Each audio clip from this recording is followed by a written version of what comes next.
some tension between the administration of the city and the administration in Albany.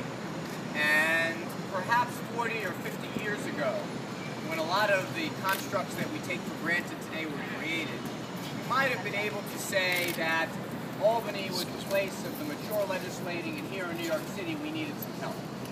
Well, we've clearly seen that that script is no longer apropos. Now it is New York City that has a record of being a governable locale.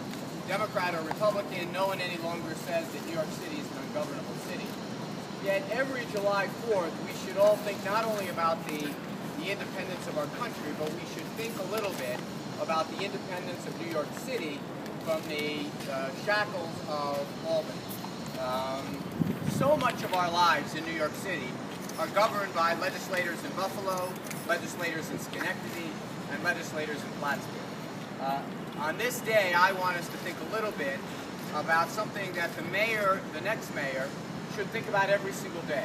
The way we push back on the way that New York City is increasingly governed by a heavy hand of Albany, and how we should try to change that. Today I'm unveiling what I call New York City's Bill of Rights. 10, and you can probably double or triple this list, ways that New York City is under the control of Albany in a way that is not productive. These ways and others are ways that if I'm fortunate enough to be elected mayor, I'm going to be pushing back against Albany, and that all citizens of the city should ask that these types of conversations go on. Let me just talk about a couple of these. Obviously, we know that one of the things that people say when they talk about these subjects is, this has been the way it's been forever. There's no way that Albany would ever give up its control of things that it has regulation over in the city. Well, that was said about governing of the public schools, and Michael Bloomberg used the leverage he had when he got elected to change that. But it should be permanent. We shouldn't have to revisit it every few years. You see down here number...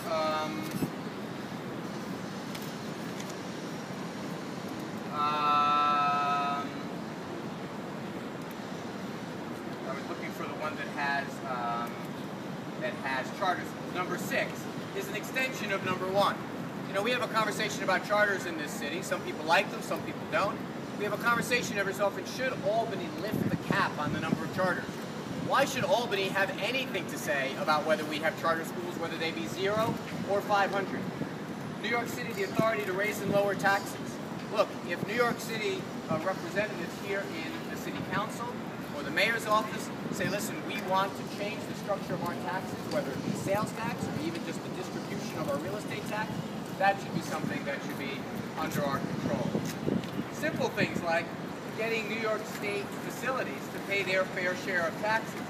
We estimate, and it's in the press release that's in your hand, we estimate hundreds of thousands of dollars each and every year are lost in individual properties that don't pay their fair share. $256 million in 2012, New York State facilities that don't pay property taxes that should be coming to New York, and several others that are here. The bottom line is this, is I'm not suggesting that if I get elected, I'm going to be able to wave a magic wand and get all of these things done.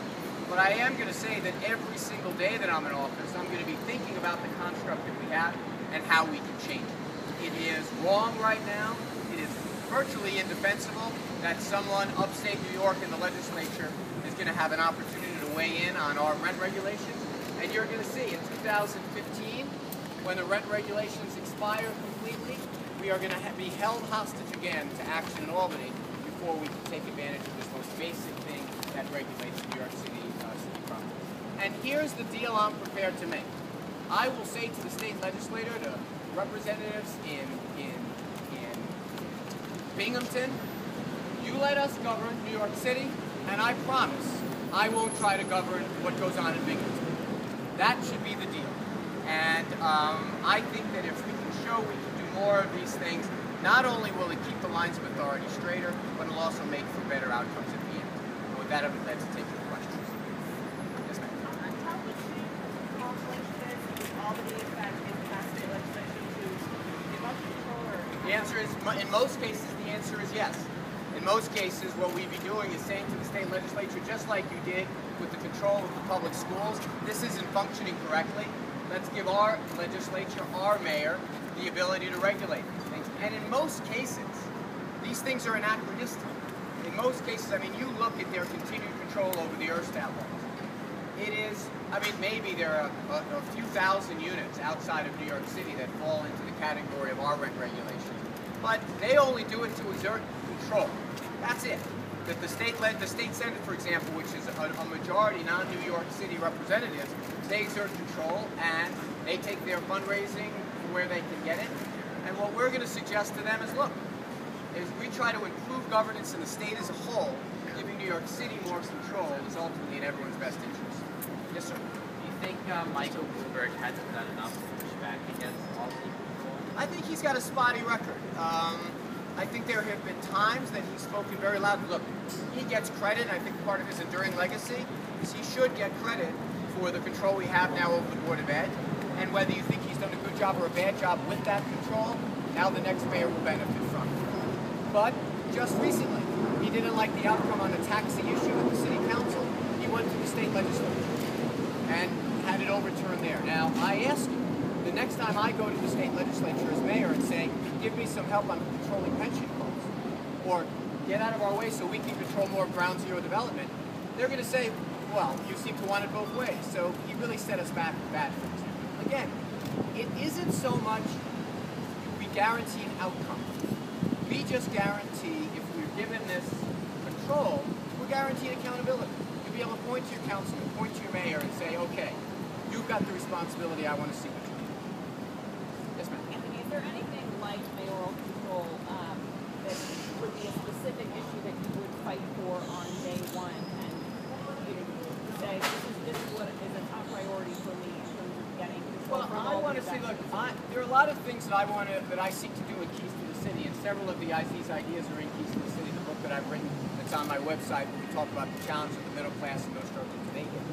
There are many things in there that are tax policy. Tax policy to incentivize certain types of housing. Tax policy to target tax breaks to different parts of the city. Tax policies that we do a better job winning back office jobs that, you know, Jersey City, you can go not far from here and visit many of the jobs we lost in the last several years because they've sprung up in the Jersey coast. So tax policy is an important one. And it's a classic example of why should we care if you're a representative, a state senator from the suburbs of Buffalo, why should you really care whether or not we lower our taxes for some businesses? Why should you care whether we equalize the inequalities between a tax rate for someone that lives in a fancy Fifth Avenue apartment and someone that lives in a Mitchell-Lama apartment in Queens? You know, I'm going to make the argument that we want the accountability. And I think that ultimately, the state legislature, the governor, the mayor, the city council, we want the same thing. We want the best policies for our constituents. Yes, sir.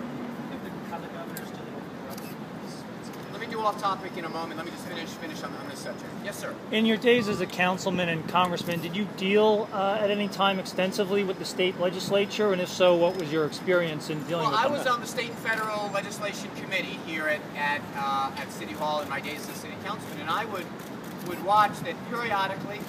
At the end of the budget season, we'd all be waiting around for bills of necessity to go up to Albany, to then give them the green light. It didn't necessarily mean they did it, but bills of necessity that we basically went hat in hand to the Lord Governors in Albany and said, in order to make our budget work, can you do A, B, or C? So I had a lot of experience with that.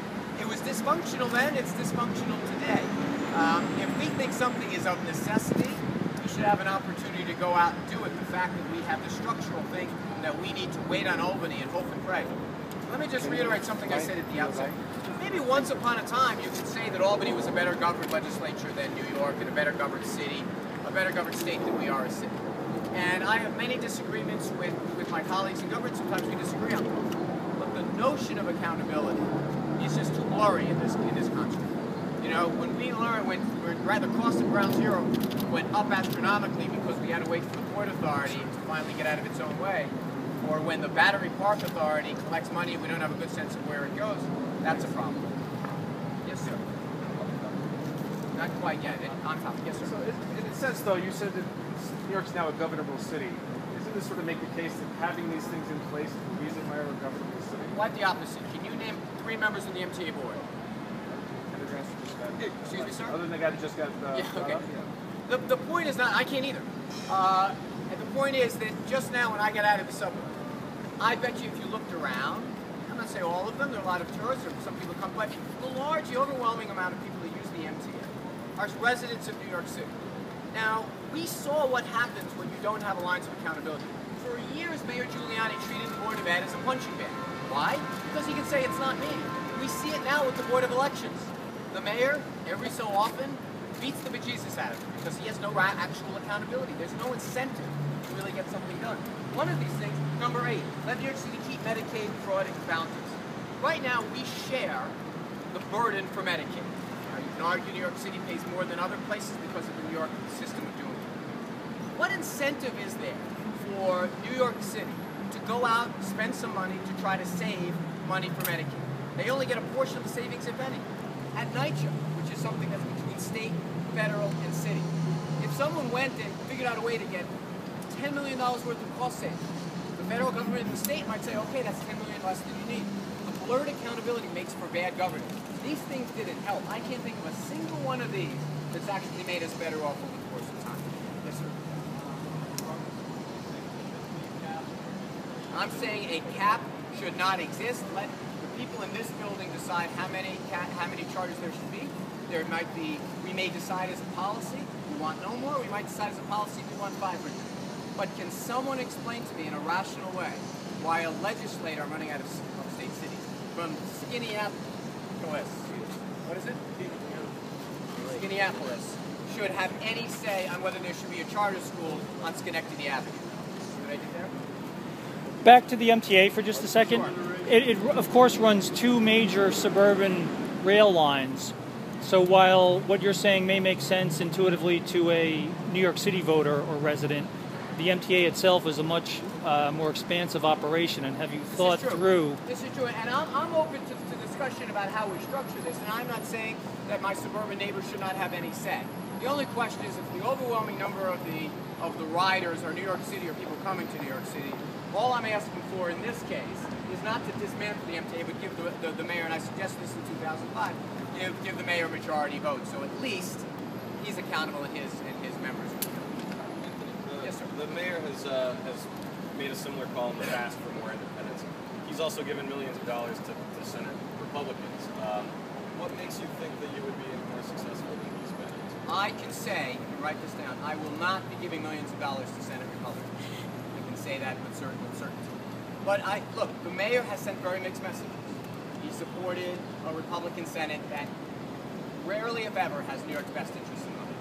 He stood at the convention at the Madison Square Garden and said how great the Republicans were and welcomed them here in 2004 when we all knew they were leading us on a road trip. But I'm not running against my team. I tried that once, it didn't work out. I'm saying that the next mayor, whomever that is, this has to be something they constantly it's not working. And maybe the 4th of July is a hokey time to talk about it, but I think it's a time that we should think about how our government is structured, and this is something I think we should ask. Yes, Mike.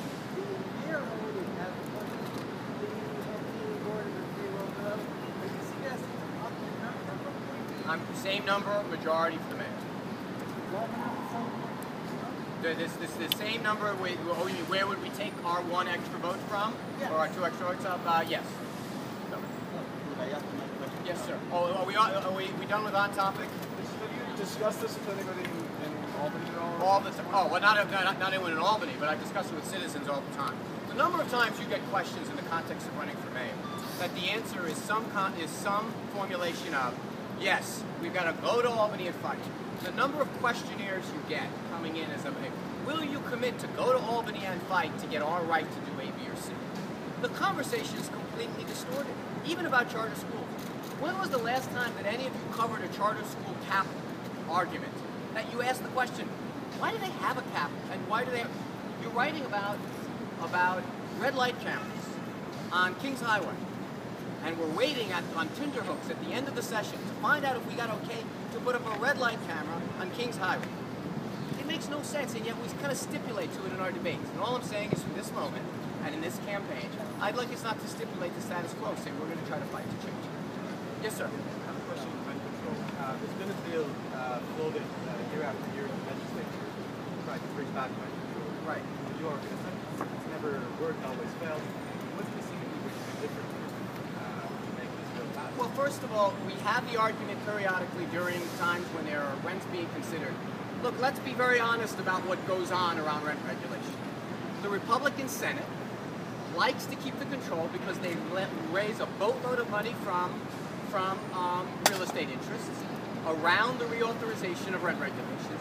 They extract with a knife to our neck concessions, and I got caught in this dynamic, I think in 96 or 97, where they said you've got to agree to this level of deregulation, or we're not, or you have no rent regulation at all. And we just have to, call them on it. I mean, there is this notion that the Republican Senate, they're really very interested, and Dean Skelos is fascinated with how much rent Mrs. Crapalucci in Two Gardens pays. No, they just want to be able to raise money off it, and someone has to call them on that, and certainly not contribute to that same pattern. Off topic, yes, sir. Yes, I would like, sorry if somebody asked you already, but the mayor commented last week, video show, that he said that more white than black and Latino have been profiled, and then he painted the Latino right. and the white like they are common criminals. Yeah, the mayor, and I've commented on this a few times before, I'll say it again, the mayor in his statistical analysis ignores one glaring problem. There are too many people that did nothing wrong who are being stopped by the police. That's the immutable fact. So you can say, oh, but we've only made this percentage of mistakes with this crime. The fact is, hundreds of thousands of people have now been stopped by the police who have not had a weapon, who have not done anything more than had a box check for further movement on a 250. That's the crux of the argument. And unfortunately, what the mayor is doing is compounding this sense that he does not understand just how important this issue is to New Yorkers, and he doesn't understand two other things. One, someone that has been through that experience is less likely to have trust and confidence in the police department and cooperate in other ways. And two, it's jamming up police officers. They're having confrontational experiences with far too many citizens right now, and a good cop doesn't want that. A good cop wants to not have those types of experiences, and that's what this numeric misdirection is misunderstanding. Is that what the racial comment on the part of the mayor? Well, I'm sorry, sir. Is that what the racial comment? Well, you referred to blacks and whites, so by definition it was. It was racial.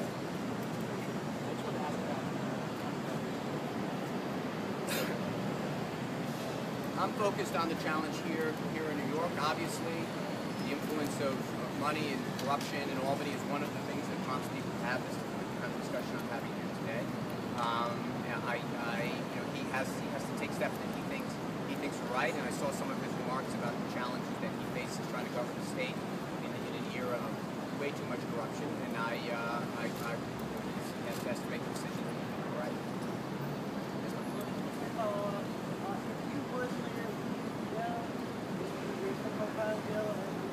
Well, it's going to be up to this mayor to do that. I don't support either one of them.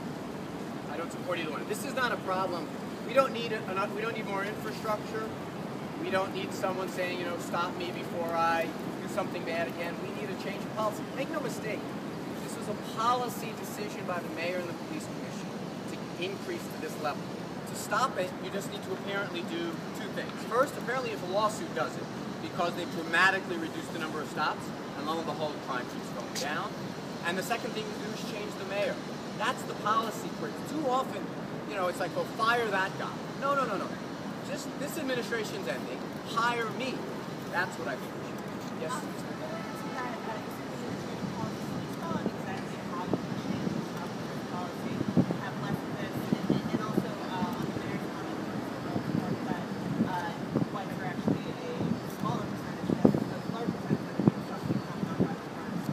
Well, let me say this. Right now when a commander comes in for a ComStat meeting, a big board, and I've been in there, a big board goes up on the screen and the number of burglaries, the number of GLAs, the number of murders goes up. And with comparison stats. And he has to answer questions. He says, why do you have so many burglaries? Why do you have so many? What are you doing to stop this number of GLAs? Well, we have the benefit of knowing when someone fills out a 250 that he stopped someone. or she stopped someone, whether or not it bore any fruit in the law enforcement sense of the word. If you go up on that board and you have ... unsubstantiated stops, or stops that did not have a law enforcement imperative associated to them, you didn't get an arrest, you didn't find a gun, you didn't get any evidence on another crime, you're doing something wrong. The problem is the opposite is happening. These commanders are being told that, hey, your 250s are way down. We need you to get them up. We need you to get more. We heard that testimony in the trial. And so that policy change is not hard to make.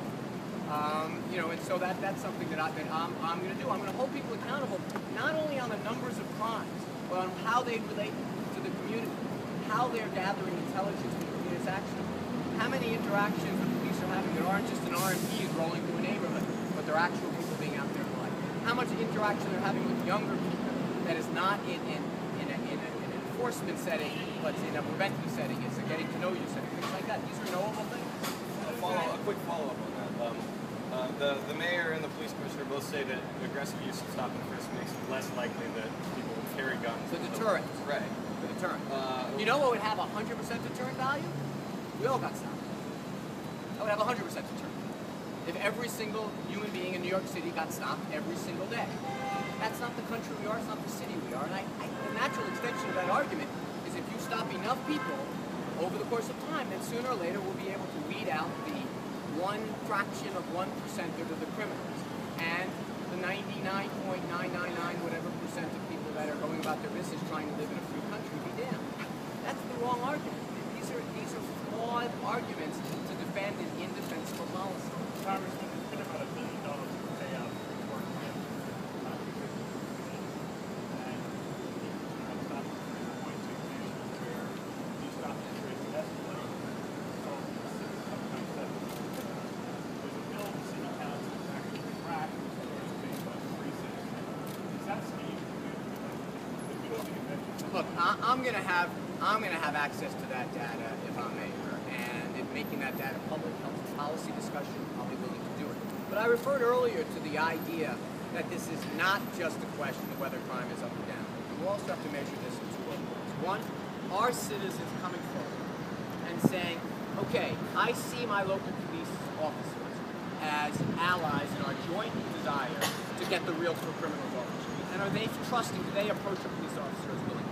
Clearly, anecdotally, I can say this, but clearly that's not true. And the second thing is, there isn't a police officer you talk to who doesn't say he or she hates this policy because it jams them up. They're not doing real policing.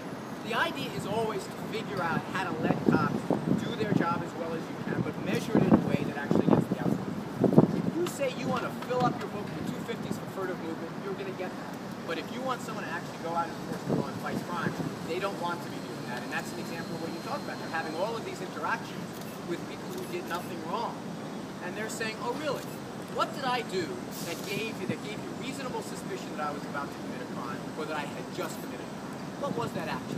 Now you took away my liberty, okay, but you had a furtive movement. Well, describe on the scan what that furtive movement was. That's the problem, is it's really jamming up all elements of law enforcement, which is why as the number of stops go down, crime is continuing to go down. I would not. Last question. Last question, and Michael, you get it. Yeah, you know what I want? Joey Chestnut said, people like